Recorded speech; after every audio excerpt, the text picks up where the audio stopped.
Hey everyone! Hope you had a Merry Christmas those who celebrate. Hope you had a wonderful holiday season. I do appreciate you stopping by. I will be uploading videos fairly soon.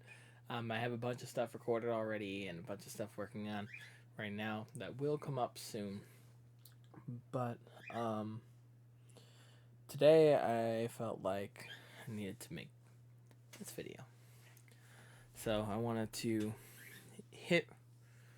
I'm not quite sure exactly what to say. It's more so I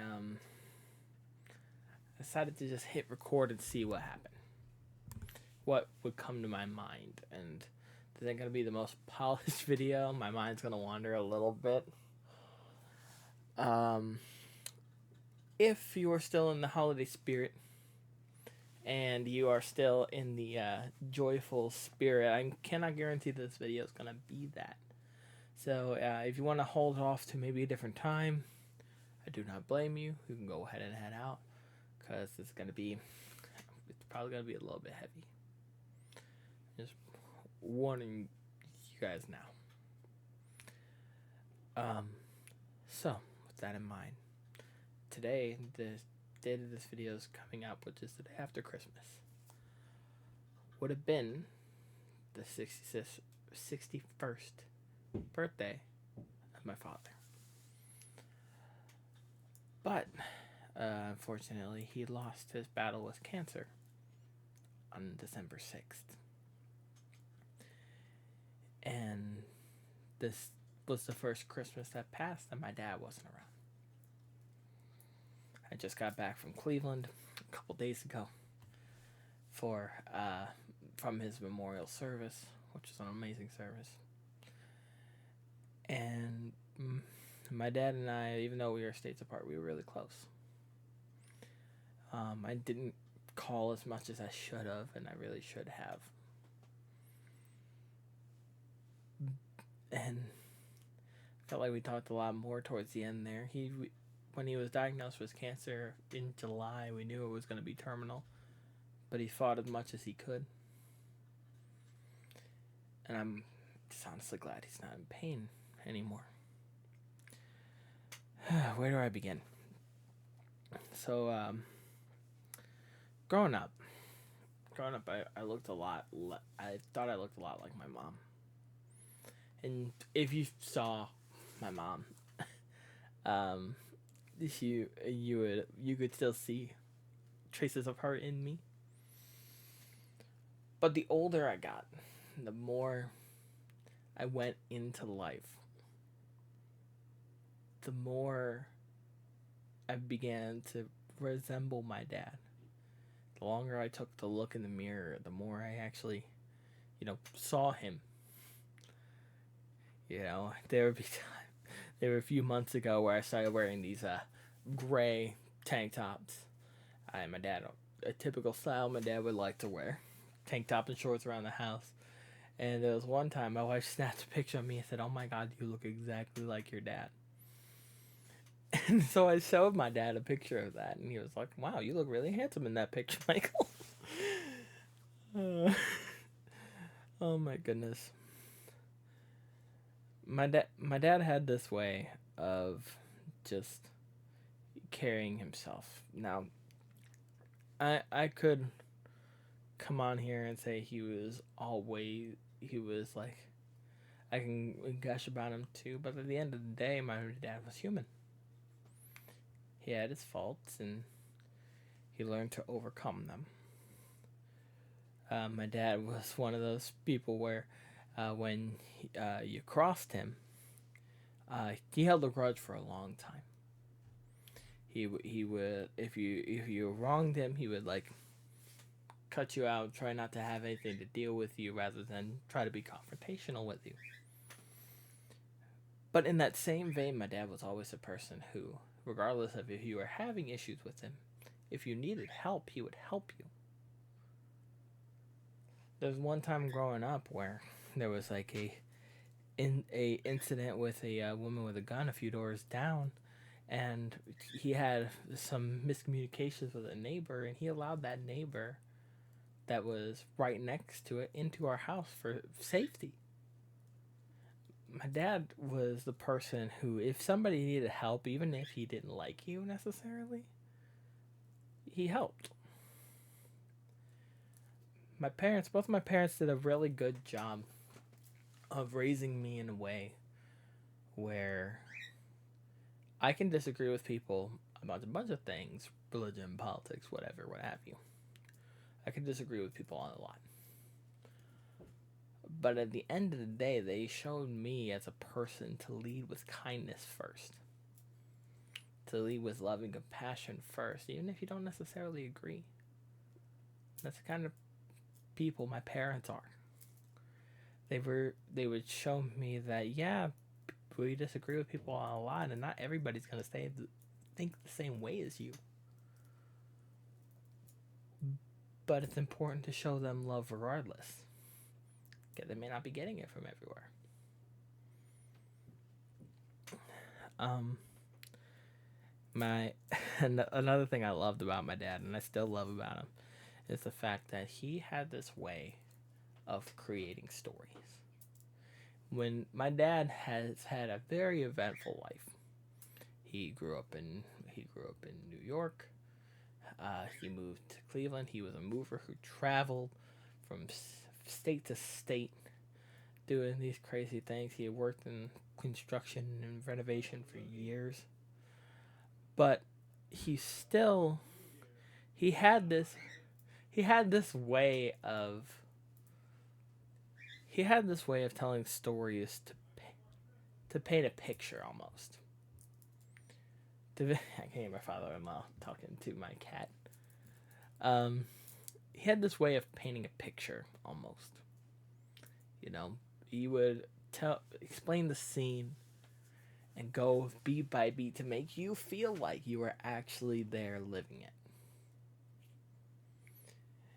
And I find myself when I'm telling stories, painting a picture to kind of show people that they were there, to make people feel like they were there.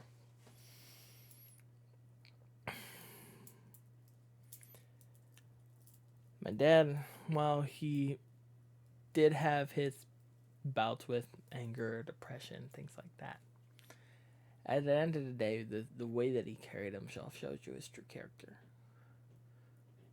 And he honestly is a good man. And I say is because if I say was, that implies there's some finality to it when there's not. Yeah, he may not be physically here, but that doesn't change the fact that my dad is a good man. He one of the last things he told me, I went to visit him early November. I was originally gonna visit him around Thanksgiving, around my birthday, and originally going to go visit him, but I got a call from my sister saying that he wasn't doing well. So you might want to come out and see him. And he struggled, but he was still active enough to come down, hang out, play cribbage together, play games together, as well as just, be social. One of the things that of those last days that I was there with him that he told me is he pulled me in. I was just about to start a new job, and he was like, "I want you to go home. I understand that this is a lot happening to me right now, but I want you to go home. I want you to take care of your wife and your baby on the way. I want you to put your nose to the grindstone and get some work done. Work hard and take care of your family. God's got me. God will take care of me." And he and that was one of the last true heart to heart conversation I had with him, and that's something I'm going to be carrying my life by. It's working hard and making sure that my family is taken care of. For those of you who didn't see the announcement that my wife and I got a baby on the way, we were able to find out through the doctors who have been absolutely amazing with my wife. we were able to find out that we're having a boy. And the first person we got to tell was my dad. We told him 3 days before he passed. That was the last conversation I had with my dad. Was that it's a boy on the way.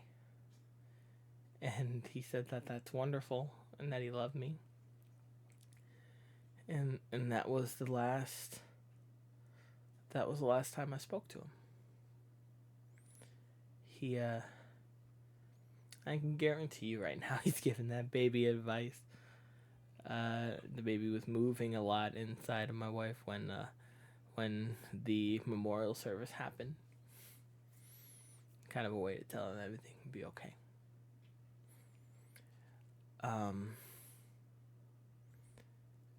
And 3 days later, he was gone.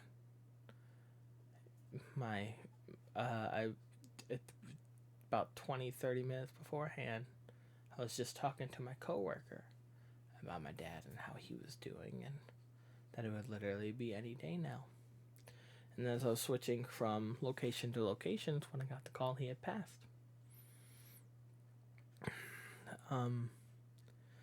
The day after, I had taken the rest of the day off, and I was going to take the next day off, but I was going to be running a store by myself the next week, so I wanted to know where everything was. So my intent was just to come in for an hour or two, learn where everything was, and then just go about my day. That day, my coworker got a little bit busy. We had a lot of customers come in. I'm in a sales job. My coworker had a lot of sales coming in, and so I wasn't planning on selling anything that day. But you know what? I was like, you know what? I'm just gonna dive in and help, because the worst I can do is just send people with quotes on the way. But I want to help customers out because that's what I'm there for. So I help customers out, and we end up doing the biggest sale that store has seen in a while. And I've had my biggest sale to date on that day. And I was talking a lot with my coworker at the time, who was just amazed that, given the circumstances, I was able to hop in and help. And so she was like, "Man, I know that he has to be proud of you because I'm proud of you. If I'm proud of you, what does that say about him being proud of you?" And she also said that what I'm feeling too is that he might have sent that as a little thing to be like, yeah, no, it's gonna be okay. It's gonna be okay.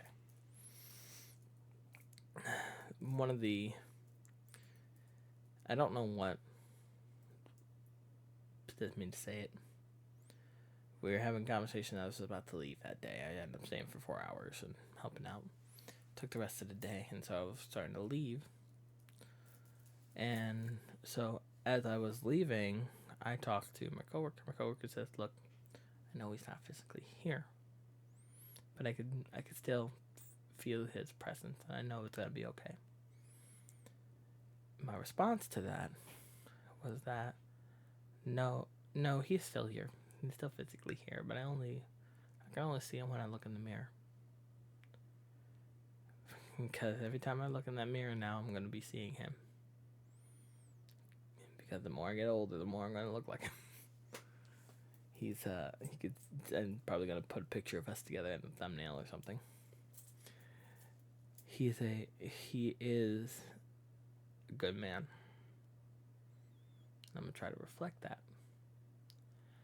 I'm grateful for the time that I was able to spend with my dad, and how much advice he has given me and my family over the years.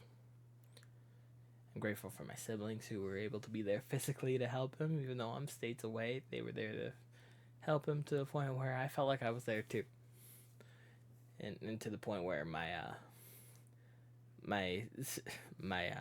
siblings kept, whenever you'd ask where Michael is, they say, "Oh, he's in the kitchen."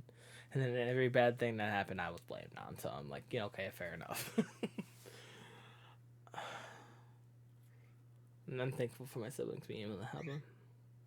Thankful for my mom, who stayed by his side the whole time. And I just hope that I can raise my baby in a way that will make him proud, you know. Even though he didn't get to see me, even though he didn't get to see me physically be a dad.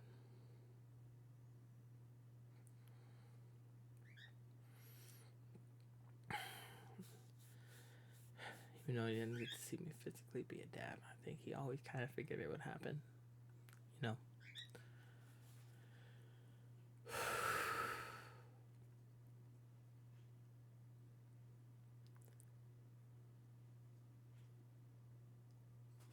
Don't wait till somebody's gone to tell them how much they mean to you. Because the more you wait, and once it's too late, the more things you feel like you should have said. To the point where I feel like I should have called more. And should have checked on him a little bit more. But he understood that I was busy.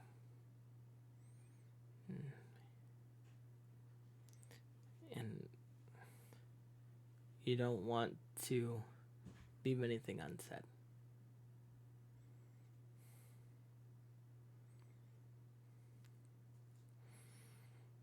Keep looking at this picture I have here.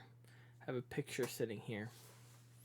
I'm going to cover up the name for anonymity's sake, but I have a picture here of my dad when he was my age, when he was 27. I don't know if you could see a resemblance, but I think he looks a whole lot like me.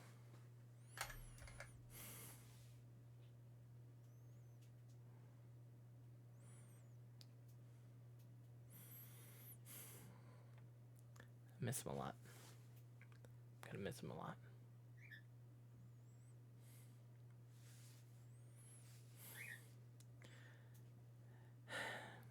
I love you, Pops.